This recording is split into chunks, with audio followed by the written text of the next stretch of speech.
Ketika yang bikin mental kita down dan yang bikin mental kita jatuh itu adalah pasangan kita sendiri. Apalagi pasangan kita itu sudah ngatain kita ke orang lain hal-hal yang buruk.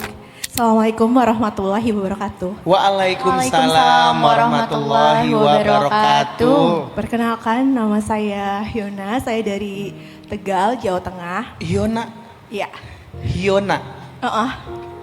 Sebelumnya saya mengucapkan banyak terima kasih karena sudah diberi kesempatan untuk bertanya kepada Pak Ustadz Hanan Ataki. Pak Ustadz, saya mau bertanya. Kita kan tadi bahas tentang healing ya, dan bahas tentang yang bikin mental kita down, yang bikin mental kita jatuh gitu kan. Nah, di sini saya mau tanya Pak Ustadz. Ketika yang bikin mental kita down dan yang bikin mental kita jatuh itu adalah pasangan kita sendiri ya. Ketika pasangan kita itu sudah bikin kita merasa gak bisa yang berpikir, jatuh, apalagi pasangan kita itu sudah ngatain kita ke orang lain hal-hal yang buruk, itu ya Pak Ustadz ya. Tetapi sebagai istri tetap bersabar dan menerima walaupun tahu kalau pasangan itu memang saat ini sudah bukan seseorang yang bisa dikatakan pasangan yang baik.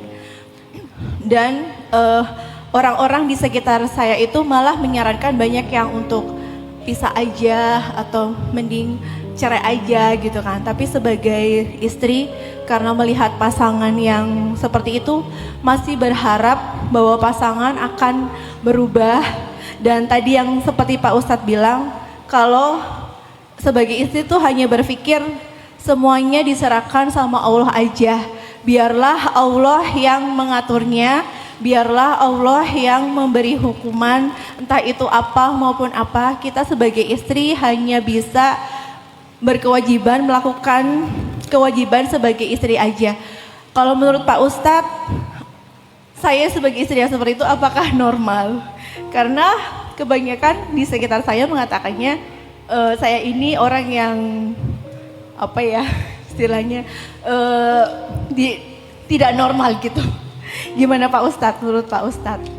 Mbak Hyona nanti coba tadabbur firman Allah di dalam surat Curhat. Kalian tahu surat Curhat? Di Al-Quran itu ada surat Curhat. Karena Allah tahu cewek itu suka curhat.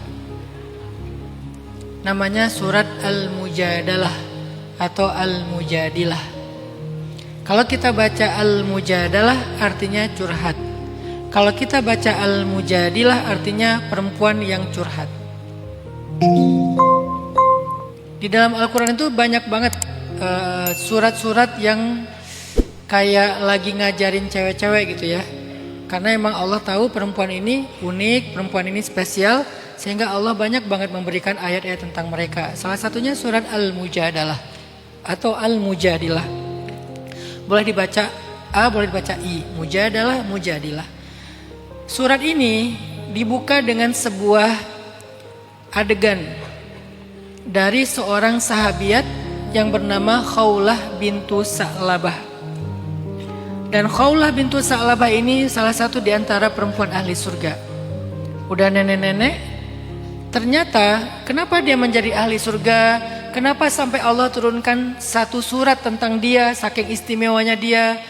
Bahkan ayat-ayat di pembukaan surat ini adalah pembelaan Allah kepada dia. Karena dia orang yang istri yang sangat sabar terhadap suami yang tidak baik. Sabar banget.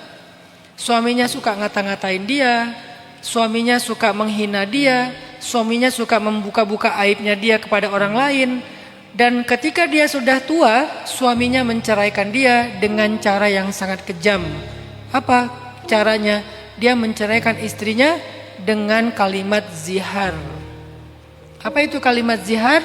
Seperti mengatakan istri bagi dia seperti ibunya. Artinya gak boleh lagi dia berhubungan dengan istrinya, cerai yang tidak bisa rujuk lagi. Bahkan talak 3 aja masih bisa rujuk kan? Cuman kan agak muter ya. agak susah kan kalau mau rujuk. Tapi masih bisa gitu rujuk, walaupun susah. Kalau zihar nggak bisa rujuk lagi, karena nggak boleh menikahi ibu sendiri. Nah, laki-laki ini saking dia nggak suka lagi sama Khawlah, dia nggak pengen lagi Khawlah jadi istrinya, sehingga dia mentalak Khawlah dengan kata-kata zihar. Engkau bagi aku seperti ibu aku sendiri. Artinya kita nggak bisa lagi jadi suami istri selama-lamanya. Sekejam itu. Barulah saat itu dia meminta pendapat Nabi, ya Rasulullah, saya dizihar oleh suami saya. Apa status saya sekarang? Kata Nabi, wahai Khawlah, berarti kamu sudah bukan lagi istrinya. Apakah tidak ada jalan lain ya Rasulullah? Saya masih mencintai suami saya. Nggak ada wahai Khawlah. Pulanglah Khawlah dari rumah Nabi sambil berderai air mata, sedih sekali. Karena dia dizihar oleh suaminya, dan dia juga mendapatkan ketentuan hukum syariat bahwa ternyata zihar itu talak 4, bukan talak 3 lagi. Tapi di tengah jalan pulang turun surat Al-Mujadilah. Allah membela Khawlah. Kalimat pertamanya, qad sami'allahu qawlal lati tujadiluka fi zawjiha wa tashtaki ilallah wallahu yasma'u tahawurakuma. Allah mendengar pembicaraan seorang perempuan yang mendebat kamu. Mendebat di sini artinya meminta pertimbangan Nabi. Ya Rasulullah, saya udah tua, dengan siapa lagi saya hidup kalau ternyata di zihar ini nggak bisa rujuk. Ya Rasulullah, emang nggak ada hukum yang untuk merujuk saya dengan suami saya. Jadi masih mencari-cari jalan supaya bisa rujuk. Tapi Nabi karena nggak ada ketentuan dari Allah, ya nggak bisa ngada-ngadain hukum. Khawlah sabar ya, Khawlah nggak bisa rujuk, Khawlah harus bisa dengan suami, kata Nabi. Nabi juga prihatin, tapi gimana lagi? Karena belum ada ayat. Tapi tiba-tiba turun ayat yang 1 halaman full isinya Allah memarahi suaminya Khawlah. 1 halaman Allah memarahi suaminya Khawlah. Abu Lahab aja dimarahinnya 1/3 halaman kan. Tabbat yada Abi Lahab wa tab, kan gitu ya. Ini 1 halaman. Saking perhatiannya Allah kepada Khawlah, sehingga Allah membela Khawlah dengan menurunkan ayat khusus, surat khusus yang dinamakan dengan namanya Khawlah, yaitu perempuan yang curhat. Apa rahasia Khawlah dibela Allah?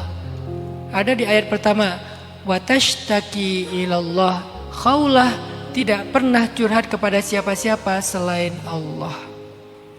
Gak pernah Khawlah update status di WA. Gak pernah Khawlah curhat di story. Dia gak pernah curhat kepada manusia. Dia gak pengen orang lain tahu tentang masalah suaminya, tentang masalah rumah tangganya, hatta anaknya yang udah pada dewasa sekalipun. Dia cuman watashtaki ilallah, curhatnya cuman kepada Allah. Sehingga ketika kesabarannya yang bertahun-tahun itu dia tunjukkan, dia hanya curhat kepada Allah, akhirnya Allah membela dia, Allah melindungi dia, Allah merubah hukum syariat demi dia, sehingga yang namanya zihar itu bisa dianulir. Tapi cara menganulirnya, laki-laki itu harus bertaubat, harus minta maaf sama istrinya, harus membebaskan budak, harus berpuasa sekian lama, harus memberi makan orang-orang yang susah dan segala macam. Banyak syarat untuk menganulir dosa dia, sumpah dia, zihar dia. Tapi dia wajib menganulir sumpah dan ziharnya. Kalau enggak dia dosa besar. Sebegitu Allah membela Khawlah. Sehingga Mbak Hiona mudah-mudahan salah satu di antara perempuan yang dibela Allah ketika Mbak Hiona bisa merenungkan kisah di dalam surat Al-Mujadalah atau Al-Mujadilah.